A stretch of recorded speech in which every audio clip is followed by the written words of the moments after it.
بسم الله الرحمن الرحيم. عن أنس رضي الله تعالى عنه قال قال رسول الله صلى الله تعالى عليه وسلم في الحديث: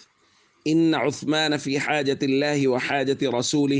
فضرب بإحدى يديه على الأخرى. رواہ الترمذی۔ نبی کریم صلی اللہ علیہ وسلم نے ارشاد فرمایا، بے شک عثمان اللہ اور اس کے رسول کے کام گئے ہوئے ہیں، تو رسول اللہ صلی اللہ علیہ وسلم نے اپنے ایک ہاتھ کو دوسرے ہاتھ پر رکھا، اور دوسری روایت میں تفصیل ہے، فرمایا ہذہ ید عثمان، ایک ہاتھ دوسرے ہاتھ پر رکھ کے ارشاد فرمایا یہ اوپر والا ہاتھ عثمان کا ہاتھ ہے، وہذہ لعثمان، اور فرمایا کہ یہ جو میں بیعت کر رہا ہوں اپنے ایک ہاتھ کے ذریعے سے اپنے ہی دوسرے ہاتھ پر، یہ عثمان غنی رضی اللہ تعالیٰ عنہ کی طرف سے بیعت ہے۔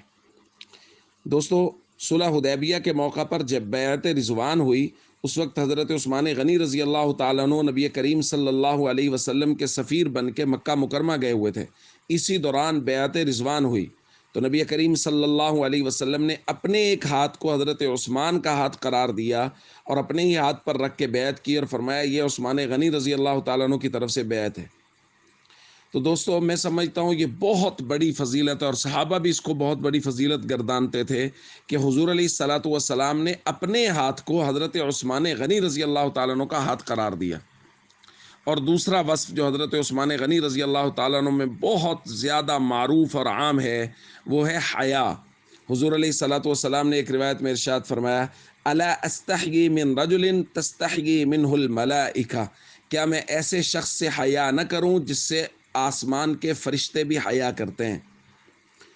تو وہ پوری تفصیلی روایت ہے کہ حضور علیہ الصلاۃ والسلام بیٹھے تھے اور پنڈلی مبارک سے کچھ کپڑا ہٹا ہوا تھا، تو حضرت ابوبکر نے اجازت مانگی تو اجازت مل گئی، حضرت عمر نے اجازت مانگی تو اجازت مل گئی، پھر حضرت عثمان غنی رضی اللہ تعالیٰ عنہ نے جب اجازت مانگی تو حضور علیہ الصلاۃ والسلام نے فرمایا ابھی رکو، کپڑا درست کیا، پھر اجازت دی، حضرت عثمان غنی تشریف لائے، بات چیت ہوئی، پھر جب وہ واپس چلے گئے تو سیدہ عائشہ رضی اللہ تعالیٰ عنہ نے پوچھا، یا رسول اللہ، پہلے بھی تو صحابہ آئے اور آپ نے ان کو اجازت دے دی، لیکن عثمان غنی رضی اللہ تعالیٰ عنہ کے آنے پر ہی یہ خاص اہتمام کیوں؟ تو اس وقت حضور نے یہ جملہ ارشاد فرمایا کہ کیا میں ایسے شخص سے حیا نہ کروں جس سے اللہ کے فرشتے حیا کرتے ہیں۔ تو دوستو، ہمیں صحابہ سے بہت محبت رکھنی چاہیے، اور بنیادی بات یہ ہے کہ صحابہ کے اوصاف اپنانے کی کوشش کرنی چاہیے۔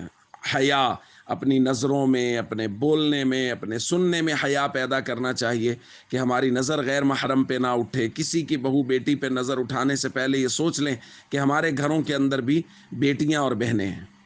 السلام علیکم ورحمۃ اللہ وبرکاتہ۔